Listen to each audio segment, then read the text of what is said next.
George. So for the next session, just a couple of housekeeping. There is a exit poll when you leave the meeting. We would please ask you to fill it in because it will help us to improve this course sort of year on year. So the next session, I'm handing over to Lelia and John. What I wanted to do, I wanted to see what is the right way to conduct the very first time you meet CLL patient. And I've done it so many times and it still makes me wonder what is the right way. And I was wondering, who do I invite to tell me that until I had bulb moment? Well, obviously people who are at the end of a table are the right people to do.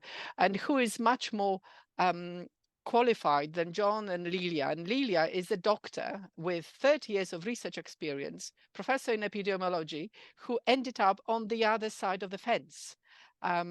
So in a way, Lelia has got this extra advantage of working in NHS, but also receiving treatment through NHS. And obviously John been essentially going through every single treatment under the sun. You've probably forgotten what was the first, or do you still remember the first consultation?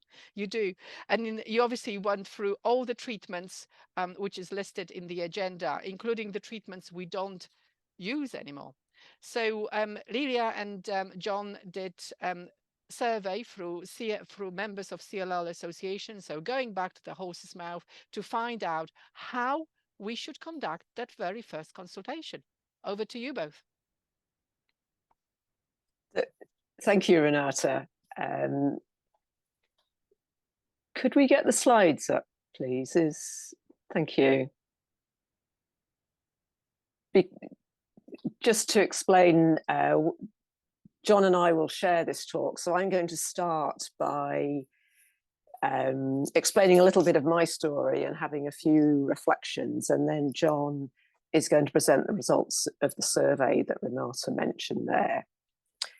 So the topic of our talk was, how do you break the new diagnosis of CLL or MBL, and then the implications of the diagnosis on day-to-day life and from the patient perspective. And I'm not sure we're going to quite fulfill Renata's brief of saying how this should be done ideally.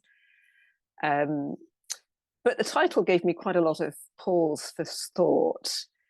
The first thing that I want to say is that we're really not covering MBL because John and I feel that we don't have any personal experience of it. And CLL support as an organisation doesn't have much engagement with people with MBL. So we don't think we have very much to suggest there. Sorry, could I get the next slide, please?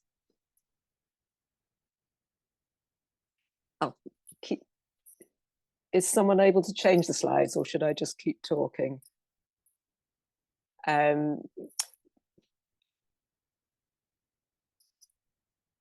So we'll just, while we're getting the slides sorted, the issues on how do you break the diagnosis, the new diagnosis of CLL, has lots of elements to it. It's explaining what CLL is. Who should you explain it to? Is it a person on their own or with family members, perhaps one or even more?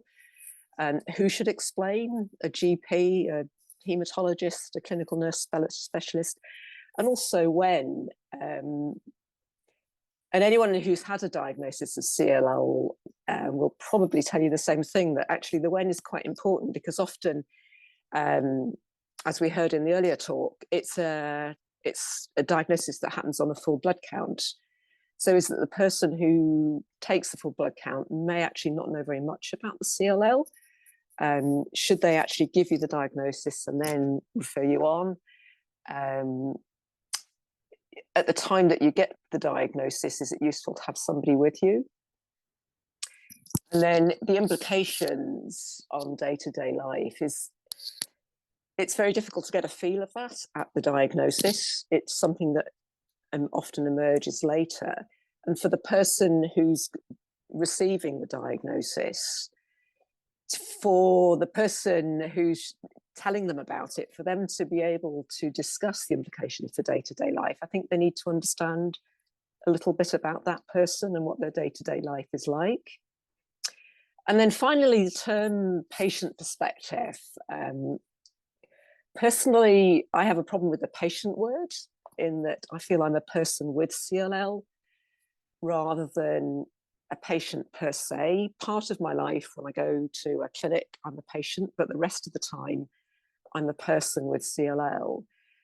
And I think that that perspective of the person with CLL includes their family, the clinicians, NHS, and society in general. What's, you know, what work you have, what roles you play in society are influenced by your diagnosis of CLL.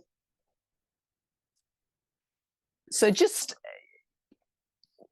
to tell you a little bit about my story, because I think it's relatively, sorry, can we get the next slide, please? It's relatively typical, and I think illustrates some of the issues that I've referred to and that John will discuss further when he talks about the survey. So back in 2009, I was 51, on holiday with my family, and I was doing my teeth. And because I was on holiday, I had a bit more time, and I was leisurely doing my teeth in front of the mirror.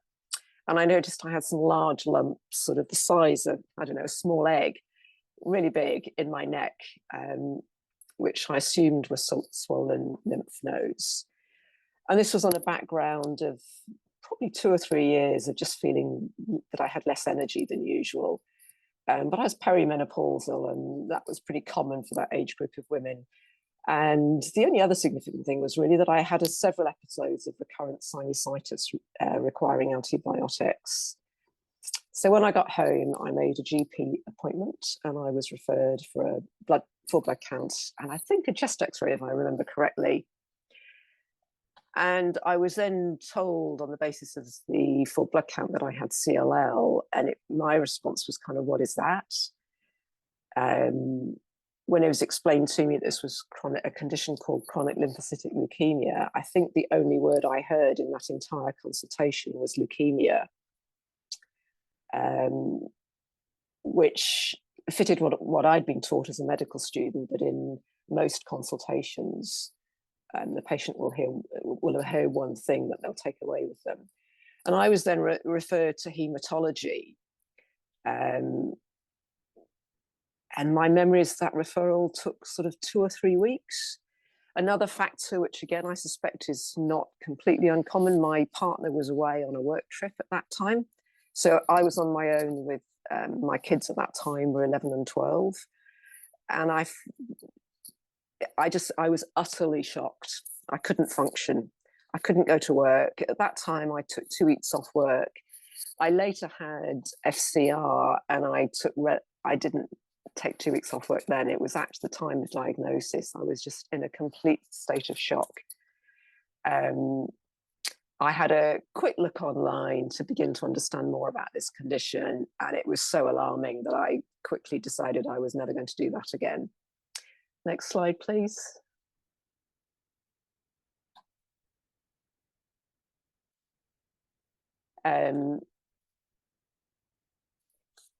So I then had a clinic visit with the hematologist. So I took my partner with me, and actually the hematologist was excellent and explained CLL in words and pictures, which we both still remember. So he drew some of those slides we were looking at today about what happens within CLL. He was drawing this out on a piece of scrap paper. But then the other thing, I think most people, when they're told they've got cancer, their first question is, what treatment can I have? You know, I want treatment as soon as possible. And being told that I had no symptoms and I was going on Watson weight was a very difficult concept to come to terms with. And I had a lot more questions over my subsequent appointments, certainly for the next 2 or 3. Each of those were with the same hematologist, and we went over some of the same ground again, and I asked more questions. And I remember the hematologist saying to me at the time that initial period was about getting to know your CLL, is what he said to me, that everybody's CLL is slightly different. And for me, it was also a period of building trust with my hematologist. But one of the things that I remember very clearly at the time was that although the haematologist was excellent in explaining CLL and why it was watch and wait, because it wasn't appropriate to start treatment while I did not have symptoms. And I actually Googled this week to check that a lot of sites still do say, while you have no symptoms, you won't get treatment. But I had symptoms. That's why I'd gone to my GP in the first place. So that element actually undermined confidence for some time, because everyone's saying to you, you don't have symptoms. And you're thinking, but actually you're not listening to me because I'm telling you I have got symptoms. That's why I came to you in the first place. And I think that is quite common, that it's I began to realize it's a judgment call really about when those symptoms are sufficient, along with whatever your bloods are doing. And then another big part of my questions at that time was the impact on my life. And I wanted to know what I could do to improve my outcome. Also, I mean, one of the crucial, I had relatively young children, and it was very difficult to know what to say to them. So I think it's not just how you explain CLL to the person who has it, but it's also it'd be really useful to have a lot more guidance on how you explain it to other members of your family. About a year later, I was on treatment, and my daughter was then 13, and I remember being worried that my children should feel able to talk about this at school or with their friends. So over dinner, in a kind of what I thought was a low-key way, I said it was okay to talk about it with their friends. And my daughter's immortal words were, "Mum, I'm not going to tell my friends you've got cancer. They might think you're going to die." Another big question, particularly post-COVID for a lot of people, is what to do about their work and their lifestyle, who you should mix it, what's appropriate to do. I was very keen to know whether exercise would improve. We read a lot in the sort of lay press that exercise and diet influence your immune system, but I could find virtually nothing at that time about CLL. Next slide, please. Thanks. And then just some reflections. I am not an expert at all on sort of clinician-patient communication, but I did a bit of searching for sort of consensus on what are the principles of good communication, because I think that's what a lot of this is about. And I found this paper that actually presented these 6 bullet points, as being a broad consensus. And although it's not specific to CLL, it seemed very relevant. So the first one was fostering the relationship between the clinician and the patient, building rapport, and discussing what the mutual roles and responsibilities are. And then gathering information is about gathering information to understand that person's needs and their perspectives of their own illness.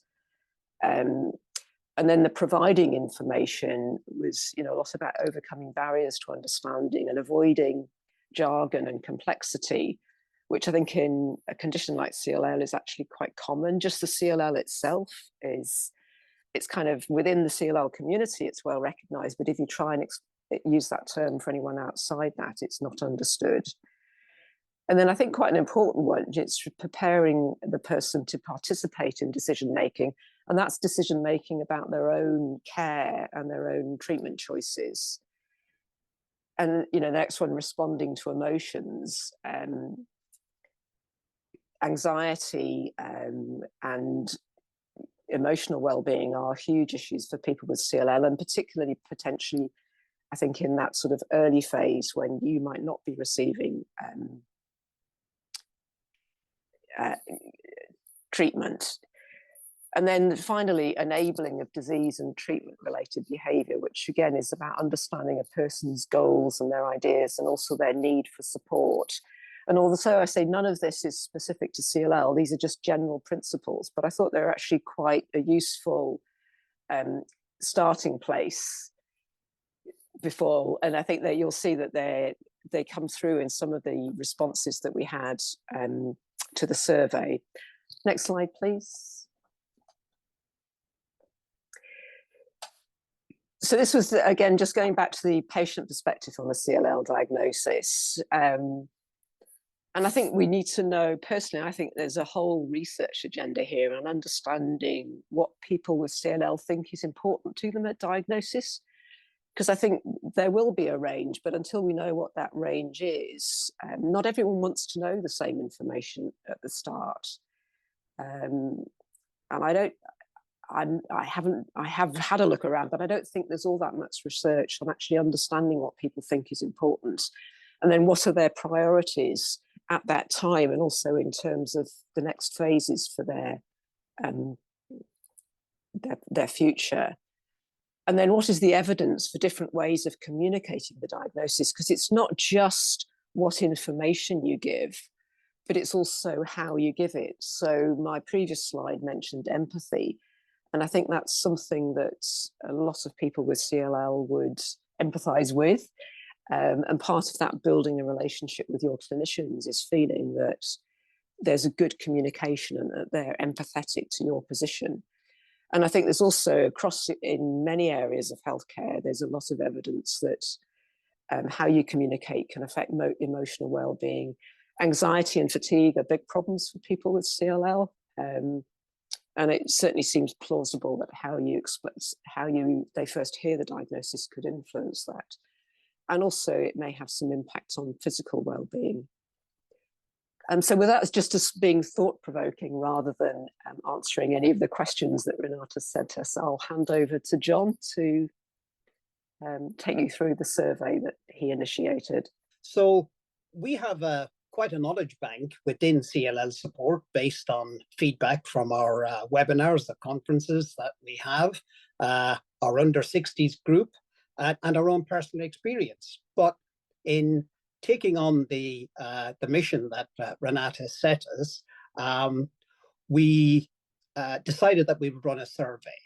So we asked our members 5 simple questions. Classic survey where we kept it short. The expected response time was, or time to do the survey, was about 2 minutes. So the first 3 questions were straightforward. They set the scene. In what circumstances did you hear about your diagnosis? And the majority were from blood scans or blood tests, which is no great surprise. A&E only showed us 3%, and then we had 20% through a GP.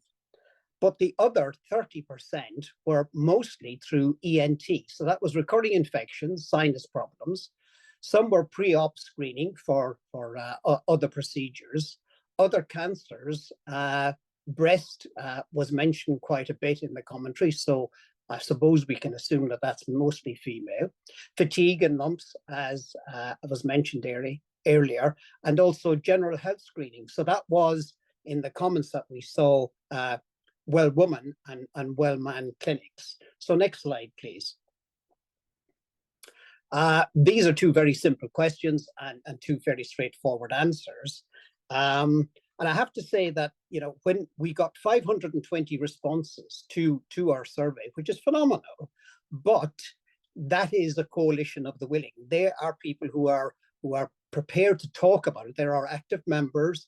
They will respond to survey. What we don't have is any input from people who just want to know about their diagnosis, want to know about their treatment, and don't want to talk to anybody, or don't want to talk to have anybody talk to them about it. So in some respect, we are getting a slightly skewed. But having said that, there is a huge amount of value which we will share with you in the answers to questions 4 and 5. So who told you? 66% by a consultant at a hematology clinic or the CNS at the hematology clinic, and 30% by GP. Now, there is a small little percentage down there by an admin person. So if there's one lesson to be taken away from today, is that a news of a diagnosis should always be delivered by a clinician, not by a person within an admin role, be it in a GP health center or a hematology clinic. Maybe that was a very peculiar output or factor with COVID. We're not sure because we didn't get any comment to go with those three specific responses. And then question 3, how did you hear about your diagnosis? Thankfully, that was the majority, 80%, so classic 80-20, was in person, face-to-face, and 20% over the phone. We do think there is a COVID element there when appointments were more likely to be over the phone. So next slide, please. Now, this is the real, in my opinion anyway, and the analysis that Lelia and myself have done, we're agreed on this. Question 4 and question 5 are the real yield from our harvest of information from our 520 members. So we, and I need to just clarify one point here, we did ask for one-word responses specifically. We didn't make up these words that you see there in the question. These were words that were commonly used, that we're aware of from the inputs I talked about earlier. So we produced this, and the term word cloud almost escaped me there. And the bigger the font, the more frequent that word was used. So frightening, disbelief, worry, shock, concern. You can see them there for yourself. But what we're doing here is we're really setting the scene so that if you appreciate the mindset of the person who you're going to be talking to, then you will be better able to articulate the words that you're going to use, and also set the scene and the atmosphere in which you're going to deliver that message. From some of the other multiple word responses we got, one person said that the immediate reaction was that they heard through their patient access app before they actually talked to someone in person. And another person's reaction was, I'm dying. So we understand fully, as people with CLL, that you're going to be delivering some bad news. There's no doubt about that. You can't sugarcoat it, but the ways to deliver that we shall share with you in the answers to question 5. Next slide, please.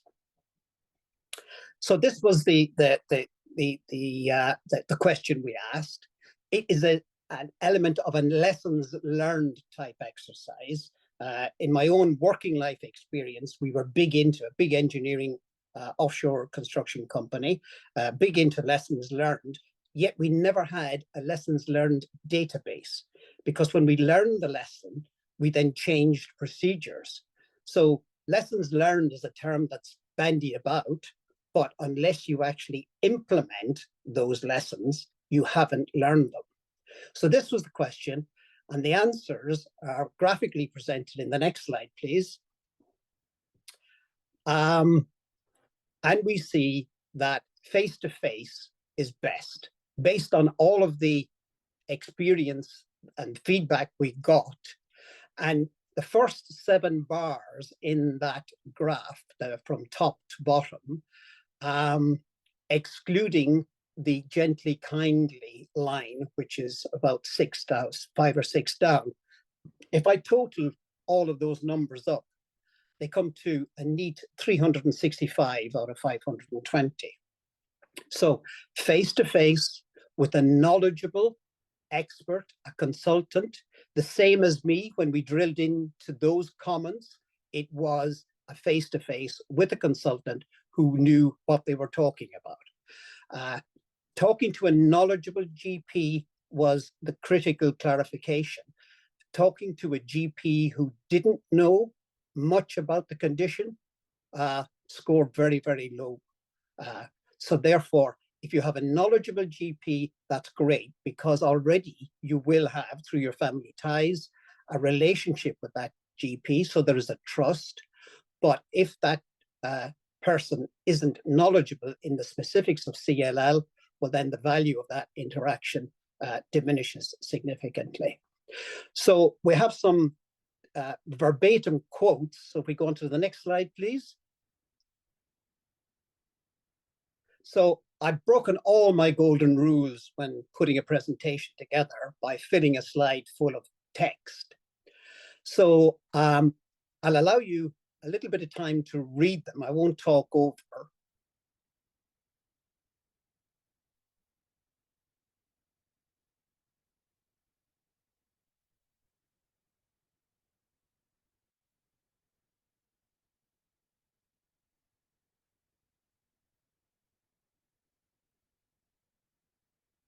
Right, I'm expecting you have speed read that. And I've highlighted in the two different colored texts a classic paradox. I've said you're delivering bad news, and it's also, we recognize that it is not easy. Your job is not easy in this situation. And it is illustrated by the paradox. Do not say the line, you're more likely to die with it than from it. At the time, I felt relieved, but was then patronized. Yet another person said, I was told I probably would die with it rather than from it, and that was fine. So the context, the situation that you face, and this is your first interaction most likely with the person, you have a very short period of time to be able to try and craft the words that you're going to use in delivering this news. Next slide, please.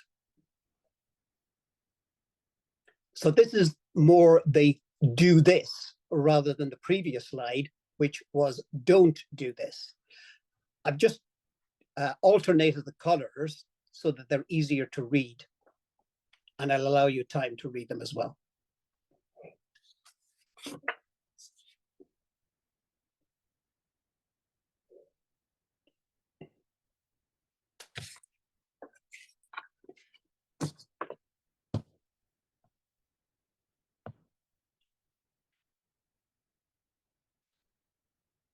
So we have words here like take time to explain, warn about the dangers of Google, face-to-face, give the CLL handbook, then another appointment. So there's a time element to it.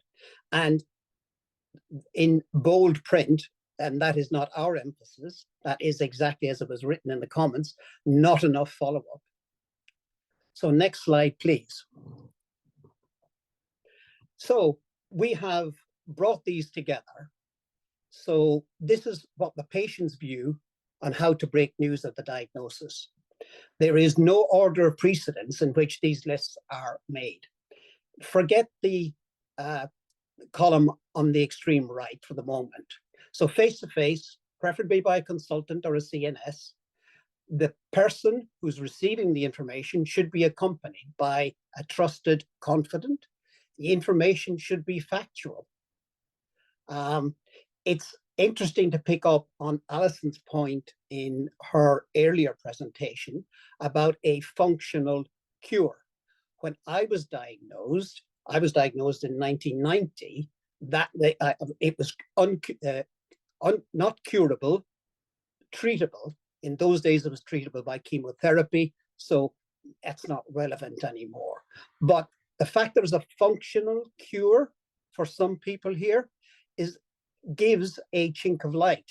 So yes, you're going to give bad news, but the emphasis on the fact that it is treatable and the fact that it is also a functional cure available because of the research and the various treatments that are available now.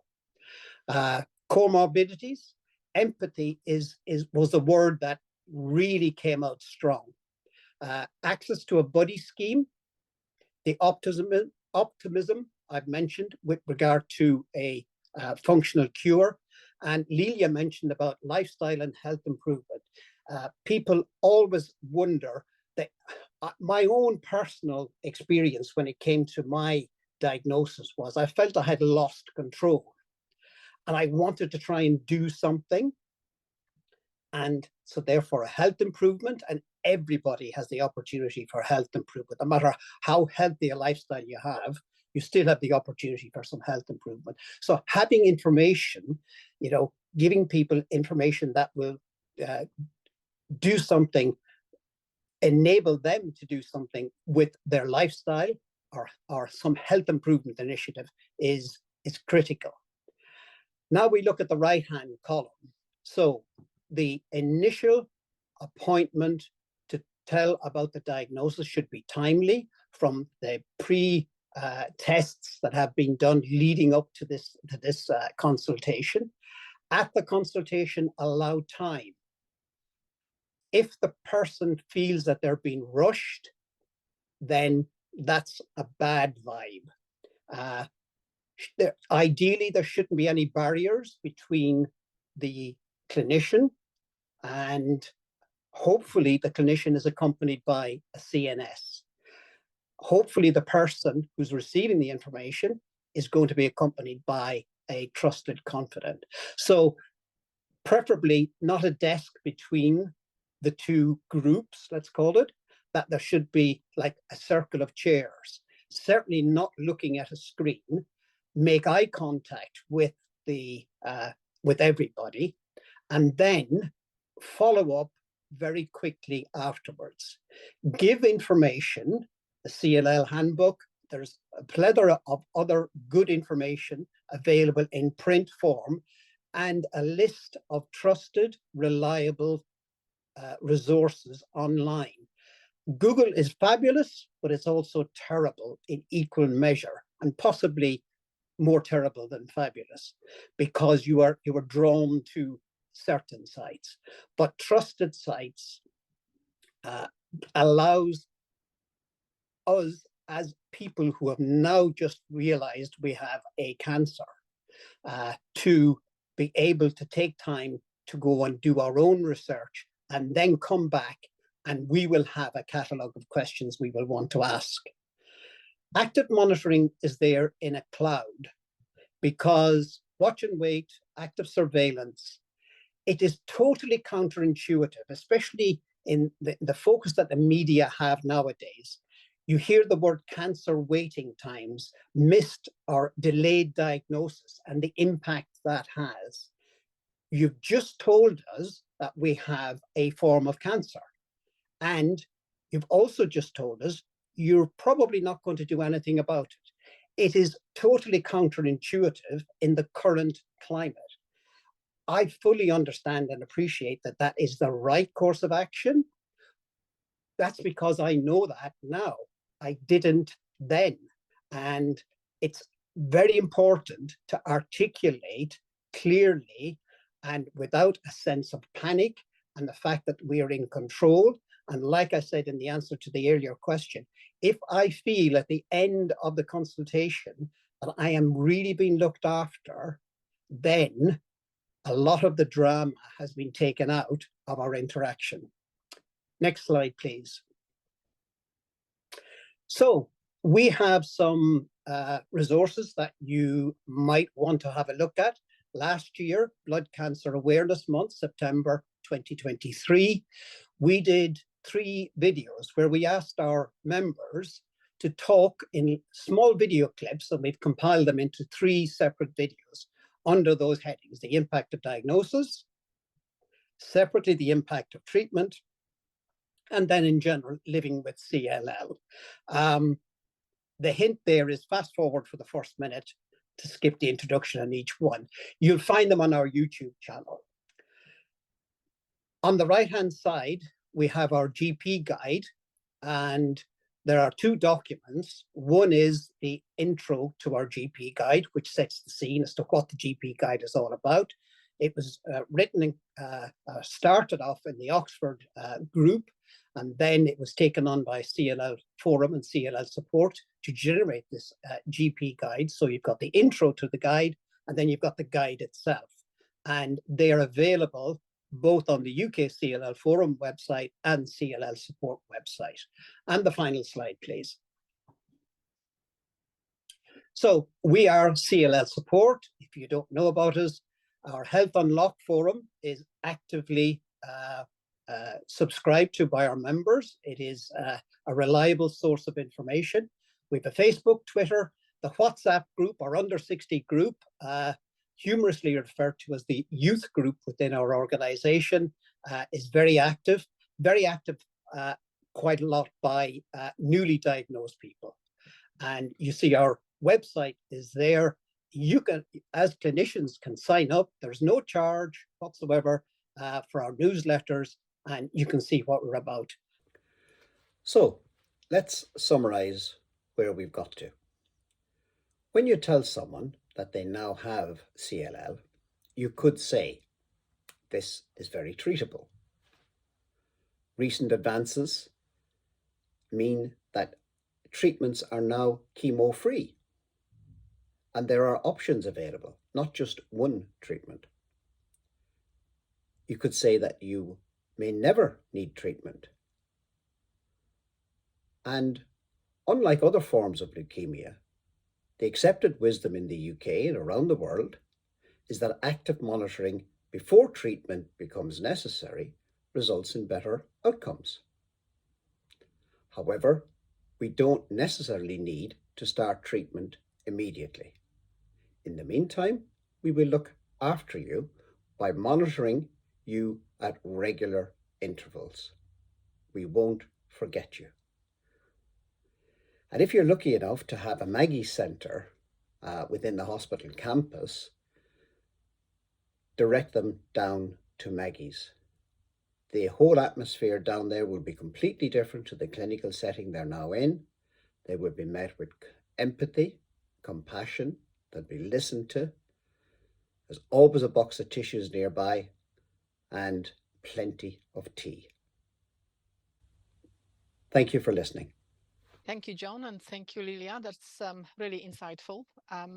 So, yeah, I mean, what you said, Lelia, that very first thing, what you remembered from the very first consultation is the word leukemia. And I've got to say, it's, as John said, sort of 60, I was surprised that as many 60% of the patients were told by consultant hematologists, which is quite reassuring. But yes, I'm not looking forward to a consultation when someone being told, oh, I'm coming here because of the word leukemia. And the first job I try to do is demystify the word leukemia. So I'm trying to explain, because obviously people think leukemia, bald heads, chemotherapy, drips, dead within a year. Or, you know, maybe obviously I'm over dramatizing here, but I think the leukemia, unfortunately, is very, very loaded word. And the very, very first thing what I tend to do is spell it out. And I got actually in trouble once because I said, look in Greek is white. And I had this very learned patient who said, well, it's not, it's aspera. So now I just very carefully say, look in ancient Greek is white and emia is in the blood. So I think it's very important to sort of rather, and I wish sometimes CLL was not called CLL. And I'm trying to cross out leukemia a bit and underline it's chronic. It's a chronic condition, and trying to compare it to other chronic conditions.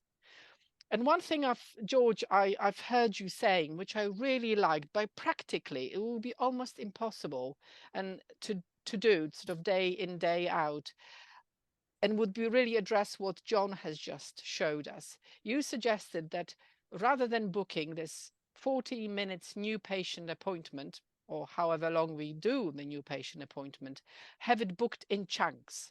So yeah, could you just elaborate how would you like to ideally do it? So then we can, you know, we had a question about CNS. So this is the opportunity to bring other members of the team rather than blurt everything within 40 minutes and hope that patient will remember 3% of it.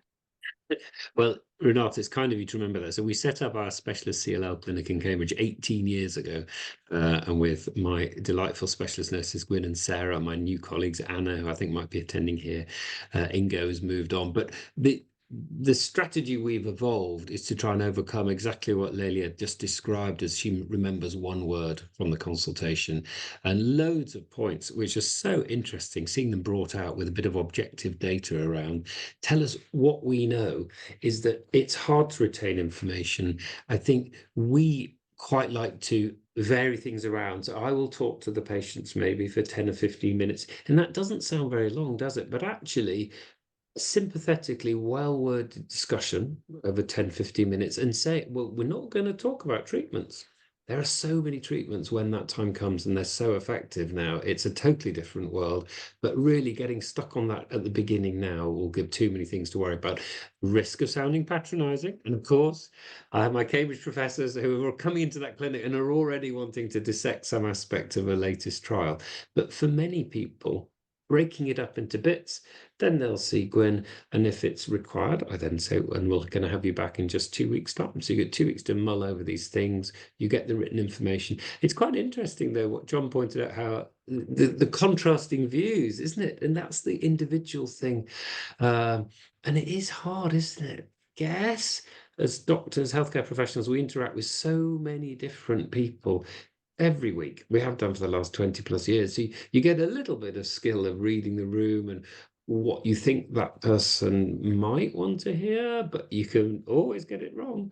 And therefore, I think these recurrent small clinic visits can be very useful, but everybody has to work out their own method. And the other thing, so John, one of those answers you'd said about with adequate time, and you do feel bad because, I get into my clinic at 2 o'clock. And you look at the list, and I might have 16 patients listed, and you're going to be out of there by 6:30, and it's brutal because and 2 or 3 of those, 4 of them, they could be new, but you simply can't. You simply don't have an hour. So, but you can use time effectively.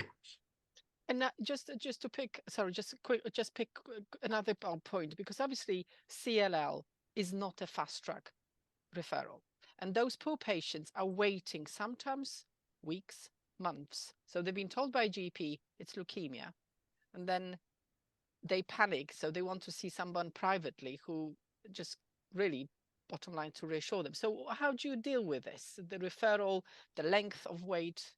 Do you get a CNS to ring, just look, don't worry?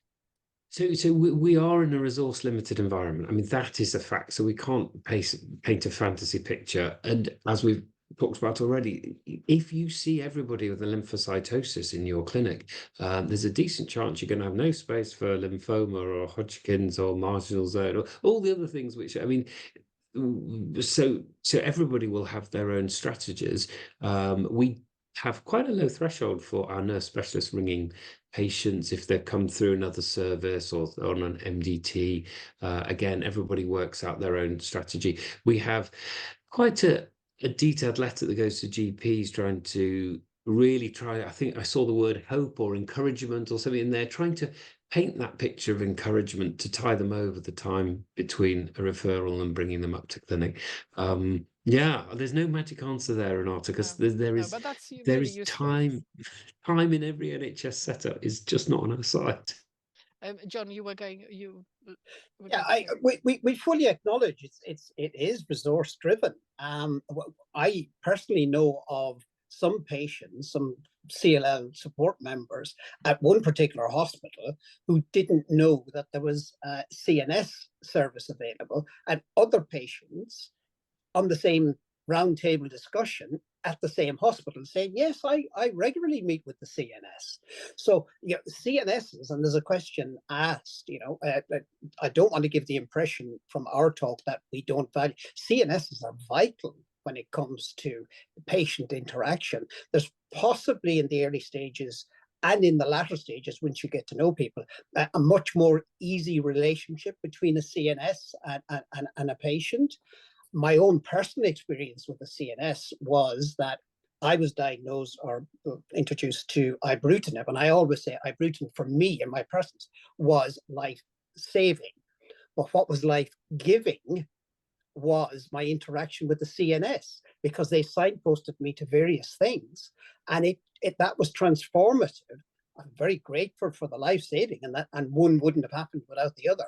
But my interaction with the CNS service, and I know even up where I am in Aberdeen, that is resource constrained, but it's great. And there is often a level of comfort between a CNS and a person with CLL, which is very easy and very helpful and conducive to a good relationship.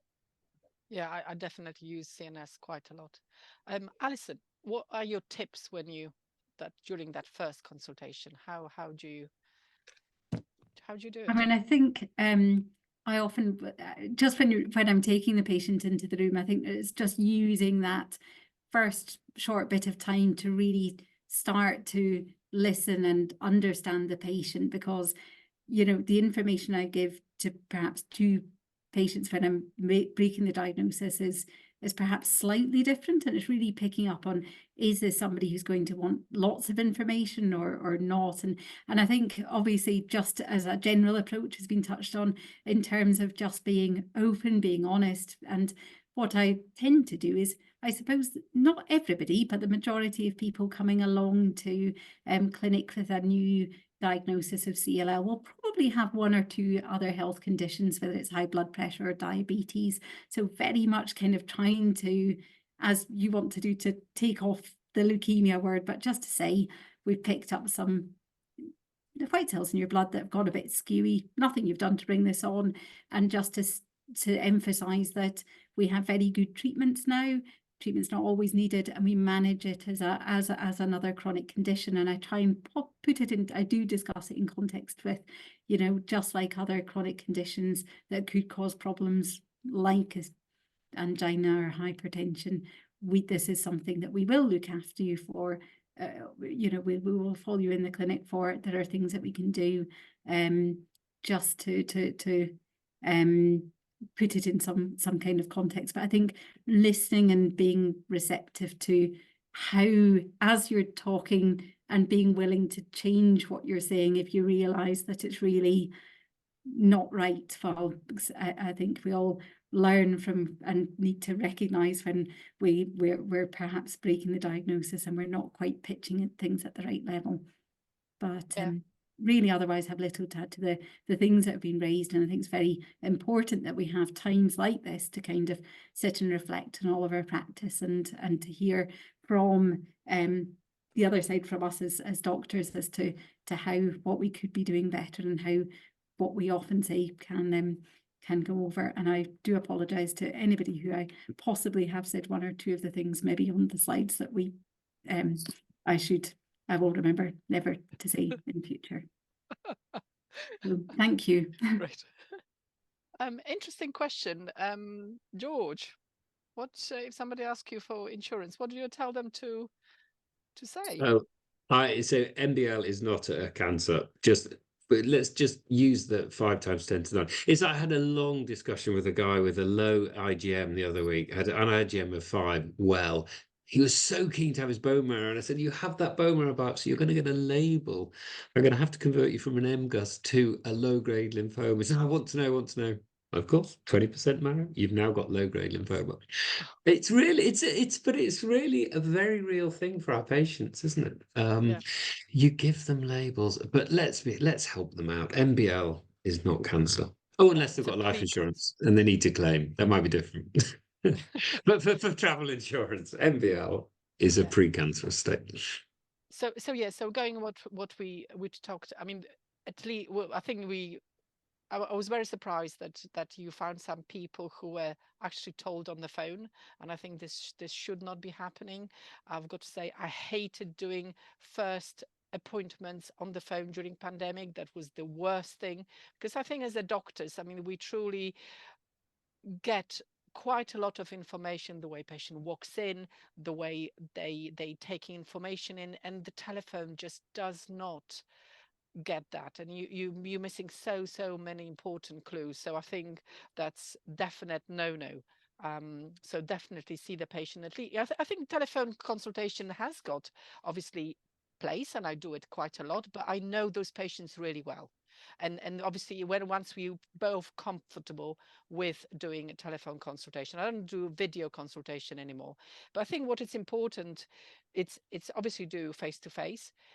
Always ask a patient where is the family member? Very frequently I found the husband is being left, oh no, he can wait in a waiting room. So I will insist them to get that partner into the room, so the extra pair of ears, or anyone else who came with them, who was driving them. And I think the other, it's always useful to know who is the important part of that family. So if there is a very involved children, it's worth getting them on the phone and having live consultation with them, because when they say to you, what I'm gonna tell to my children, it's better that you tell the issue and explain those issues, so the children can, or partner or friend can directly ask the question, rather than getting in a way lost in translation.